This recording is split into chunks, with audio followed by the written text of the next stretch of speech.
Você provavelmente já ouviu falar em ozonioterapia. Pois bem, esse tipo de tratamento historicamente visto com desconfiança pelos profissionais da saúde, mas com incontáveis depoimentos favoráveis, poderá finalmente ser liberado como terapia complementar.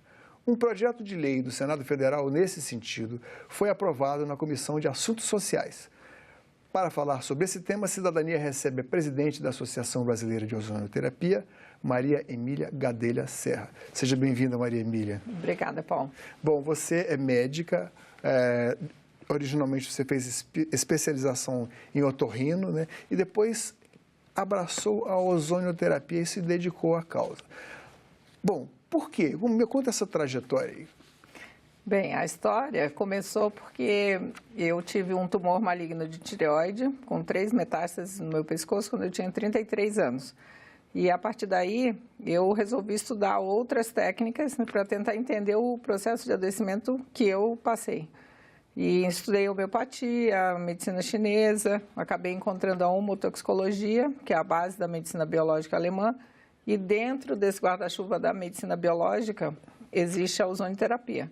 E conhecendo mais sobre a técnica, fez muito sentido para mim, resolvi estudar fora, fiz curso na Alemanha, em Cuba, na Itália, e realmente as evidências todas mostravam que a técnica funcionava e que existiam benefícios para os pacientes. Bom, eu queria que você falasse qual é o princípio básico da técnica da ozonioterapia. O que é o ozônio e como ele funciona para beneficiar os tecidos e o corpo humano, as partes do corpo humano? Bem, o ozônio em si é uma molécula derivada do oxigênio, né? E que existe na natureza. Todos nós conhecemos a camada de ozônio, que protege o planeta Terra da radiação dos ultravioleta B. E essa molécula é uma molécula altamente oxidante, é o 4º oxidante mais potente do planeta e existe na natureza. E existe no corpo humano também no processo de ativação de anticorpos. Então, por esse motivo, nem é possível você apresentar alergia ao ozônio, né? Não é um efeito colateral, por exemplo, da ozonioterapia, a possibilidade de reações alérgicas. Ao contrário, se usa ozonioterapia para regular reações alérgicas excessivas. E, na prática, se consegue praticar a ozonioterapia através da produção dessa mistura gasosa oxigênio e ozônio, né? Se precisa ter um aparelho gerador de ozônio medicinal, que é um aparelho relativamente simples, pequeno.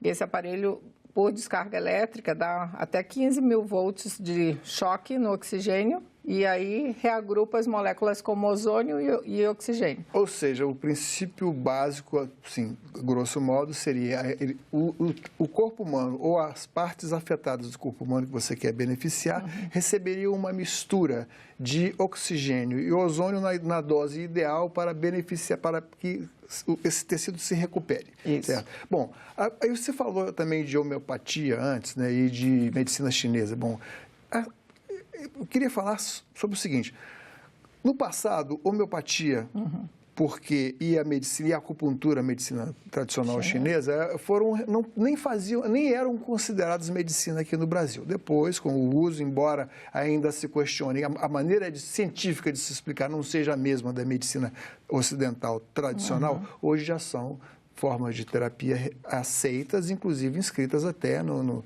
Sistema Único de Saúde, acessíveis via Sistema Único de Saúde. Bom, no caso da ozonioterapia, o que faz a gente desconfiar um pouco é que quando você vê que ela pode servir para praticamente tudo, isso aí você há de concordar que parece que, bom, uma panaceia geral, alguma coisa você tem que ter. Qual o fundamento científico e se a ozonioterapia segue aquele princípio básico da medicina, que é o nulli nocere, não causar dano à pessoa humana? Já foi experimentado o suficiente para que se chegue a essa conclusão de que não tem um dano colateral? Sim.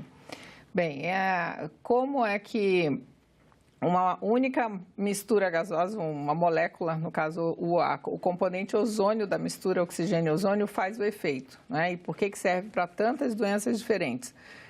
Basicamente porque os 3 mecanismos principais de ação da ozonioterapia, que é melhorar a oxigenação, regular o sistema imunológico e a parte de dor, né? E o controle de infecções é isso, né? E melhorar as condições vasculares também, em paralelo com a melhoria da oxigenação. A maioria das doenças tem um ou mais desses componentes associados. Então, uma vez que o ozônio promove essas ações benéficas, em combinação você trata doenças que tenham relação com esses mecanismos, não é? É bem simples.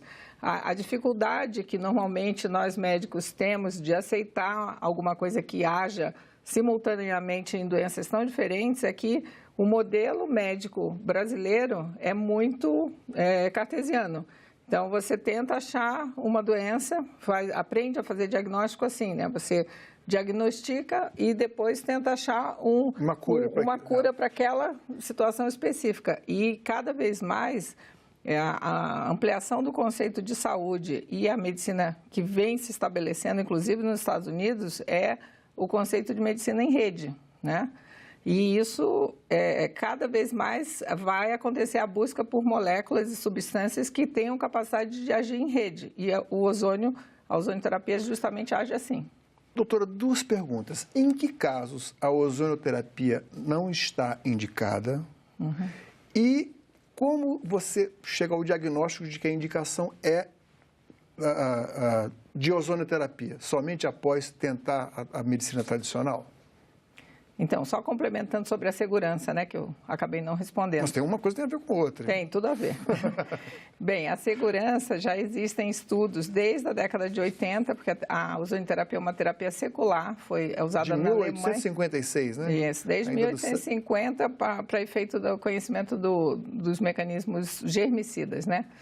Mas em 1980, a Sociedade Alemã de Ozonioterapia fez um estudo retrospectivo com quase 700 profissionais na época e levantou os efeitos colaterais acontecidos em quase 5.600.000 terapias. Encontraram apenas 40 casos de efeitos colaterais, que foram mínimos, e 6 óbitos somente. Para você ter uma ideia, o Vioxx, que foi um anti-inflamatório que existiu no mercado, entre 2000 e 2004, em apenas 4 anos, ele matou 60.000 americanos, né, somente nos Estados Unidos, fora o resto do mundo. Então, é um anti-inflamatório. Um anti-inflamatório eu tomei, depois suspendi. Inocente, né? Mas isso é óbvio, os medicamentos são necessários. Ninguém está querendo abolir Ninguém está querendo suplantar, quer dizer, tem que passar direto para a ozonioterapia, né? Claro que não, mas muitas vezes, né, mostrando essa segurança. E na literatura norte-americana tem um caso de óbito desde 1966. Então, se você somar os 6 da Sociedade Alemã com mais um, são 7 casos de óbitos em mais de 100 anos. Né? Isso garante, tem estudos de genotoxicidade de ação, nenhum efeito colateral sobre a carga genética do indivíduo, isso já está documentado também.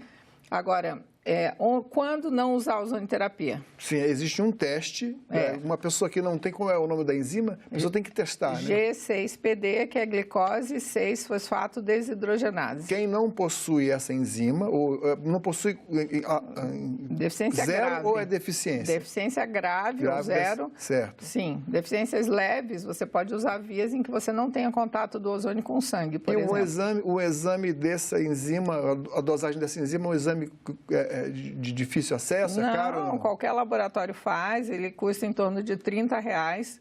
Esse exame é mandatório que seja feito antes, porque ele causa uma situação, uma doença chamada favismo, né? E quem tem esse diagnóstico realmente não pode se submeter pelo risco de hemólise, mas isso é uma condição que acaba acometendo mais homens do que mulheres, então a chance de uma mulher, ainda que não faça o exame, ter algum problema é infinitamente reduzida, né?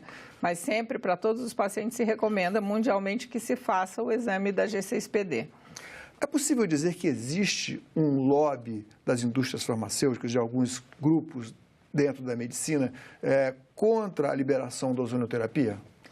Eu acredito que é possível dizer sim. Nós tivemos a oportunidade de, nesse processo de preparação da audiência pública, de ter conhecimento em contato com as equipes de assessoria de vários senadores, nos relataram a visita de lobistas falando contra a técnica, dizendo que iria aumentar o custo no sistema público de saúde, que é uma técnica não comprovada, tentando depreciar a técnica, né?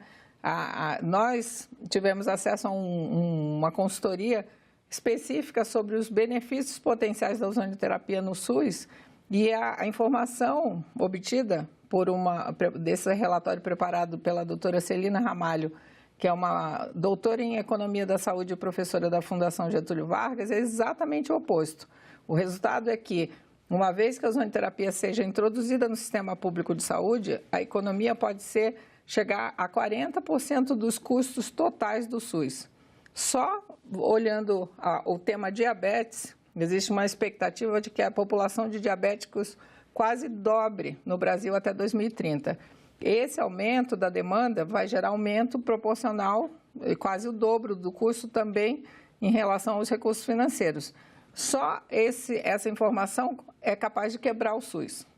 Agora, então, quando nós introduzirmos a ozonioterapia, além de possibilitar o atendimento dessa demanda maior, ainda gera uma economia de 18%. Então, esse argumento não existe. Mas essa projeção procede do ponto de vista científico? É possível dizer que a ozonioterapia cura mesmo o diabetes ou reduz os defeitos do diabetes? Não que cure. Curar é outro departamento. Mas ninguém... pode auxiliar como no tratamento do diabetes? Com isso certeza. É comprovado cientificamente? Sim, isso está na literatura de ozonioterapia publicada. É só entrar no PubMed e checar efeitos do ozônio medicinal sobre glicemia. Agora, eu entrei na internet e pesquisei lá há publicações, não exatamente depreciando, falando mal da ozonioterapia, mas de maus praticantes da ozonioterapia, sobretudo na Austrália. Vi vários casos lá de práticas que foram negativas, que implicavam, inclusive, prejuízo de milhares de dólares para as pessoas. Quer dizer, havia, na verdade, o mal não seria a ozonioterapia, mas uma espécie de charlatanismo. E aí eu chego na próxima pergunta. Existem cursos, ou são necessários cursos de formação do ozonoterapeuta? Sim. A preocupação desse projeto de lei de autoria do senador Raupp foi exatamente colocar a ozonioterapia como um procedimento médico de origem, porque a ozonioterapia nada mais é do que uma técnica de tratamento, é um procedimento de tratamento médico. Mas ela deve ser usada dentro de uma janela terapêutica de segurança, que você conheça, bioquímica, fisiologia, os mecanismos, né, de adoecimento e entenda os mecanismos benéficos do ozônio para fazer esse contraponto. Então, é claro que a equipe de saúde multidisciplinar é fundamental, né? O médico não se pretende que o médico faça tudo, nem ocupe o espaço dos outros profissionais. Mas a má prática, ela pode acontecer em qualquer situação. E esses casos na Austrália, alguns casos relatados na internet, eles se associam com pessoas, muitas vezes auto-intitularam um terapeuta. Exatamente, muitas vezes leigas, sem informação adequada na área da saúde e que, às vezes, utilizam equipamentos geradores de ozônio medicinal também de qualidade ruim. Então, nada, né, na vida se tem 100% de segurança em tudo, ainda mais quando você entra com a questão do capital humano. Então, se um profissional é bem formado, tem todo esse background de informação específica na área de saúde consolidada, né? Obviamente, a chance de acontecer qualquer tipo de acidente com ozonioterapia é ínfima. Mas o projeto ele não prevê que a ozonioterapia seja um ato específico, seja especificamente um ato médico. Não somente médicos estarão aptos pela lei, pelo projeto que está lá, a praticar a ozonioterapia, correto? Não, originalmente, a indicação, sim, porque exatamente o que eu expliquei. Quem aplica pode não ser médico. A aplicação, obviamente, porque depende da via de aplicação da ozonioterapia. A ozonioterapia inclui desde a aplicação de água ozonizada numa ferida, que obviamente não precisa ser um médico fazendo isso, né? Qualquer profissional, até uma pessoa em casa... Até um leigo pode fazer. Até um leigo pode fazer, né?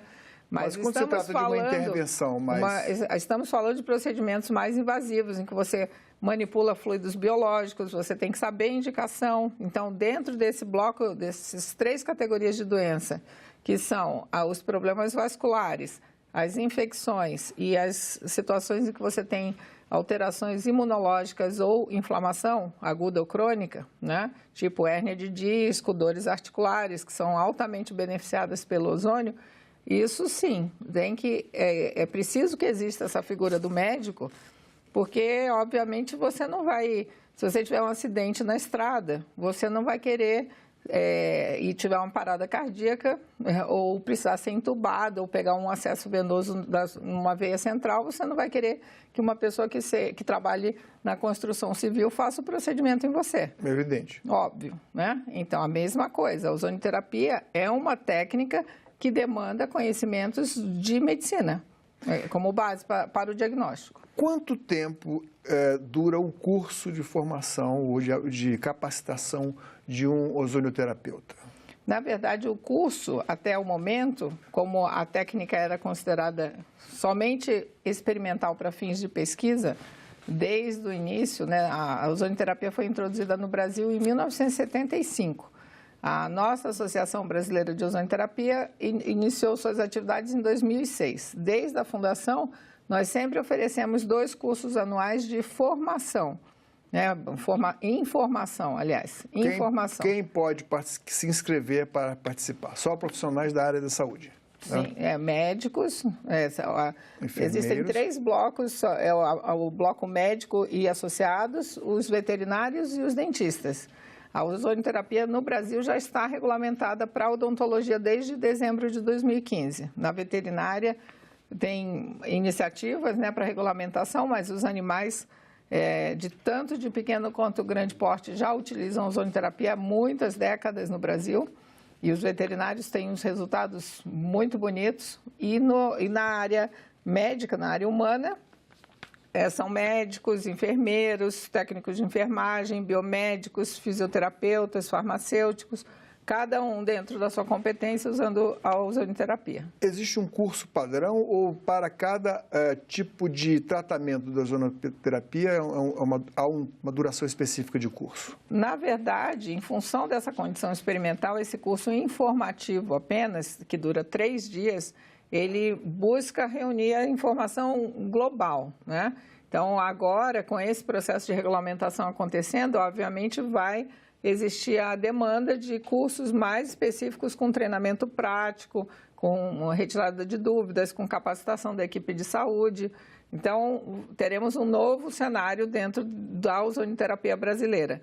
Mas esse curso de 3 dias que a Associação Brasileira de Ozonioterapia oferece, ele é um curso amplo que fornece uma ideia geral sobre a ozonioterapia como um todo e as atividades da ozonioterapia no resto do mundo, né, dos países de referência. E as pessoas em geral que fazem o curso gostam bastante. Bom, a senhora deu suporte à redação do projeto que foi aprovado aqui na Comissão de Assuntos Sociais. Sim. E que deverá ir ao plenário do Senado. Caso não tenha alteração, será encaminhado para a Câmara dos Deputados. Qual a expectativa que a senhora tem, que os ozonioterapeutas têm, de que esse projeto consiga seguir sem que por aí surja alguma força de um lobby contrário? Bem, nós confiamos no bom senso, né, dos senadores e esperamos que aconteça da forma mais tranquila possível, porque o objetivo é o benefício da população, tanto do ponto de vista de melhora clínica, né, as pessoas nitidamente são beneficiadas em várias áreas, que são áreas chaves em questão de problemas de saúde pública mesmo no Brasil, né, dor crônica, por exemplo. E também do ponto de vista financeiro, de viabilização, né, melhor dos recursos públicos do SUS. Então, nós acreditamos esperamos que os nossos senadores tenham um bom senso no sentido de avaliar qualquer tipo de contraponto a um projeto de lei que foi aprovado por unanimidade pelo Agora, plenário. o projeto, eu preciso fazer uma ressalva, ele aprova a ozonoterapia como terapia complementar. Qual o significado disso? Nós entendemos terapia complementar como uma técnica que você utiliza em associação às terapias convencionais. Então, a ozonoterapia não pretende substituir, nem extinguir nada. Na verdade, por exemplo, se você tem câncer e você está fazendo seu tratamento de quimio e radioterapia, por exemplo, e você vai receber ozonoterapia em conjunto, você terá muito menos efeitos colaterais, as suas células normais, que também são agredidas pelos tratamentos convencionais, elas vão ter capacidade de se recuperar mais rapidamente. Como corrige a baixa de oxigenação, o ozônio é uma técnica que oferece melhor oxigenação nos tecidos, o efeito tanto da quimio como da radioterapia podem ser otimizados. Então, nós estamos falando de um tratamento conjunto, sinérgico, para melhorar os resultados do paciente. Não existe competição entre as técnicas. Obviamente, se, por exemplo, o paciente apresenta uma infecção e ele precisa tomar 1 mês de antibiótico endovenoso, a ozonoterapia, pelo efeito de melhorar a imunidade e melhorar a oxigenação, ter o efeito germicida sobre as bactérias, né? No caso de uso tópico, vai ajudar que essa duração do tratamento seja menor.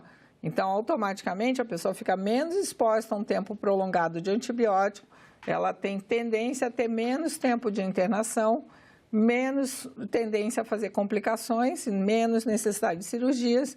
Então, é completamente benéfico, não tem nenhum... Eu não consigo entender isso. A pessoa deve ter o cuidado de ser antes encaminhada por um médico para o ozonoterapeuta. E aí, uma última pergunta que eu peço que a resposta seja bastante breve. Como identificar o ozonoterapeuta responsável e com boa formação teórica? Através do médico? A ideia é que o próprio médico seja o ozonoterapeuta. Qualquer médico clínico, de qualquer especialidade, ele pode fazer uma formação em ozonoterapia. A ideia é que não necessariamente a ozonoterapia vai se tornar uma especialidade médica. É uma ferramenta a mais, como você usa, você pode aprender a usar um equipamento de ultrassom, você vai aprender a fazer a técnica da ozônio, a indicar e praticar, só isso. Doutora, muito obrigado por sua presença aqui no Cidadania. Muito obrigada. Vamos torcer para que o projeto siga em frente. Seguirá. Mande suas críticas e sugestões para nós. O WhatsApp é 61 999 66 1616. Se preferir telefonar, ligue para 0800 61 2211, telefone do Alô Senado. Agora, se quiser ver de novo ou baixar qualquer um de nossos programas, acesse senado.leg.br/TV. Obrigado pela atenção e até o próximo Cidadania.